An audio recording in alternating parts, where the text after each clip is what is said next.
Existem entre 7 e 8 mil promessas na Bíblia, mas 2.500 versos falam sobre uma única coisa. Não é dinheiro, não é perdão, não é família, não é fé.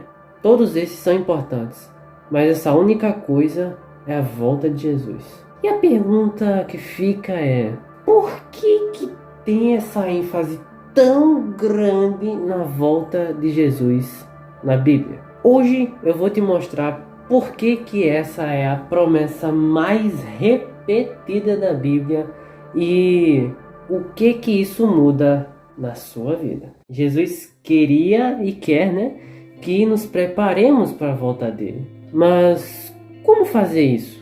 Primeiro pilar para se preparar para a volta de Jesus: a promessa. Em João 14, nós vemos que Jesus ele está confortando os discípulos. Só que se alguém está confortando outras pessoas, é porque aconteceu alguma coisa antes que não foi tão boa, Então, em João 13, nós vemos que teve a última ceia, a Santa Ceia, E Jesus ele revelou que haveria um traidor, que Pedro ia negar ele, e enfim, que ele ia morrer, Que ele já vinha falando há muito tempo, mas ele reforçou mais uma vez que ele ia morrer. Os discípulos ficaram desnorteados, Com tanta notícia assim ruim sobre o que ia acontecer dali para frente. Aí chegamos no capítulo 14, que a gente vai dar uma lidazinha agora. Que Jesus ele vai dando esperança. Antes da gente entrar mais fundo nesse assunto, por favor, deixa o seu like aí, se inscreve aqui no canal e ativa as notificações, porque esse canal vai simplesmente edificar a tua vida. Não se turbe o vosso coração, credes em Deus, crede também em mim. Na casa de meu pai há muitas moradas, se assim não fora, eu vos teria dito, pois vou preparar-vos lugar, e quando eu for e vos preparar lugar, voltarei e vos receberei para mim mesmo, para que onde eu estou, estejais vós também. Jesus disse aos discípulos que morreria, mas ele ressuscitaria, e ele voltaria para o Pai para preparar um lugar, que nós sabemos que é a Nova Jerusalém, lá de Apocalipse 21. Jesus prometeu isso para os discípulos e também para nós que estamos lendo a Bíblia agora. Ele prometeu que ele ia voltar para nos levar para esse lugar. Só que o fato de que Jesus deve voltar não é razão para ficarmos olhando para as estrelas, mas para trabalharmos no poder do Espírito Santo. Charles Spurgeon disse isso, nos deixando um alerta de que não adianta só a gente saber que Jesus vai voltar. A gente tem que fazer alguma coisa. Mas antes da gente fazer alguma coisa, você tem que entender algumas coisinhas, sabe? Primeiro ponto: tudo o que Deus promete, Ele cumpre. Isso aqui é para não deixar nenhuma sombra de dúvida. Porque Deus prometeu para você, para mim, para todos nós, perdão. Ele perdoou toda a humanidade lá na cruz. Ele prometeu e ele fez. Ele morreu lá na cruz. Deus prometeu restauração e ele nos restaura a cada dia se a gente ficar do lado dele, se a gente permitir que ele age na nossa vida. Deus nos prometeu vida eterna e vida em abundância, e todos nós que obedecemos a palavra de Deus temos vida em abundância. Apesar das mais diversas dificuldades, a gente tem paz e pode encontrar refúgio e segurança em Jesus. Tudo que ele promete, ele cumpre. 2 Coríntios 1:20 diz justamente isso. Porque quantas são as promessas de Deus, tantas tem ele sim, porquanto também por ele é um amém, para a glória de Deus, por nosso intermédio. Então a volta de Jesus não é como uma previsão do tempo não, que sei lá, às vezes diz que hoje de noite vai chover e quando dá fé não chove, até porque é uma previsão, não é certo, mas com Deus a promessa é certa. Ele prometeu, ele cumpre. Outro ponto: Por que que a volta de Jesus é a promessa mais repetida?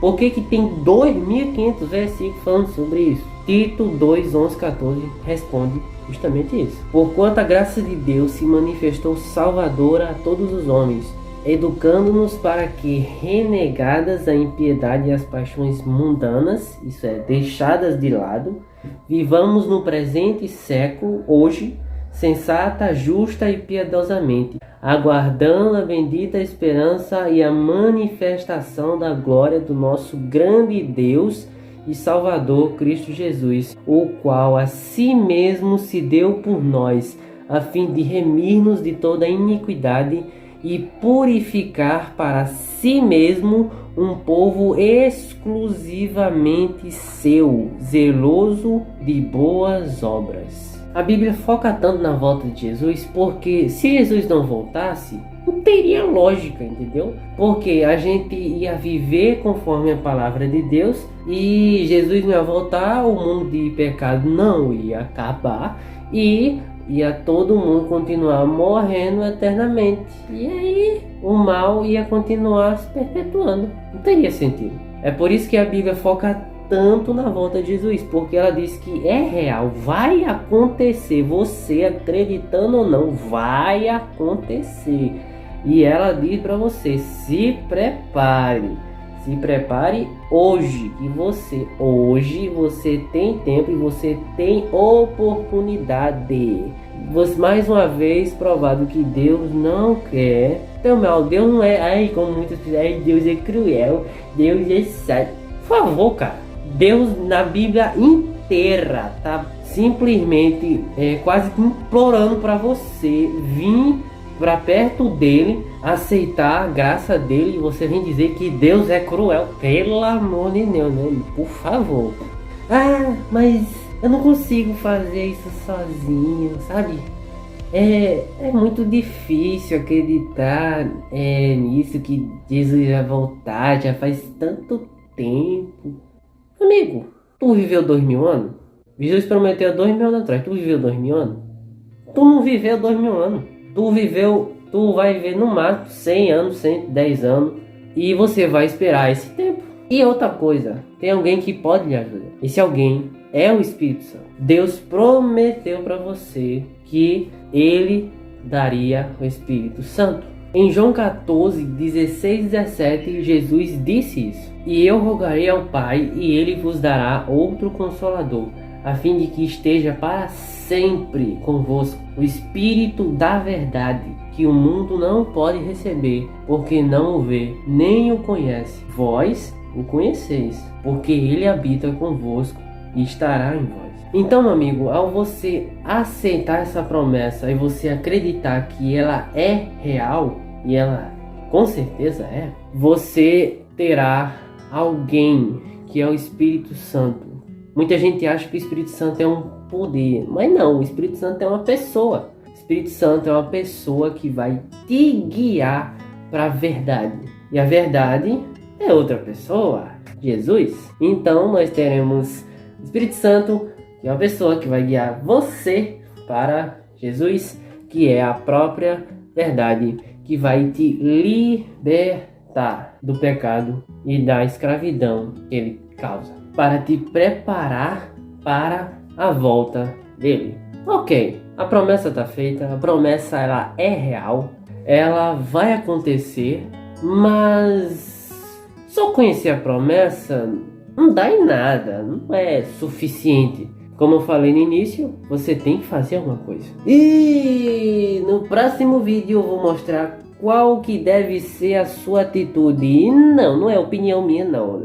Calma, é a própria Bíblia que vai falar para você qual a atitude que você tem que ter. Então, não seja aquele que fica só olhando para o céu, esperando Jesus voltar. Assim como teve gente no passado que fez, né? Seja aquele que prega a palavra de Deus. Não somente no falar, mas também na sua atitude, no seu modo de viver, no seu comportamento. Se você gostou desse vídeo, já deixa o seu joinha aí. E também comenta aqui embaixo. Eu creio na promessa. E se inscreve aqui no canal, porque no próximo vídeo você vai aprender qual que deve ser a tua atitude para Jesus voltar logo. Que eu sei que você quer isso demais, né? Assim como eu quero também. Obrigado, até mais, jovem de Deus. Fique com Deus e que Deus te abençoe grandemente.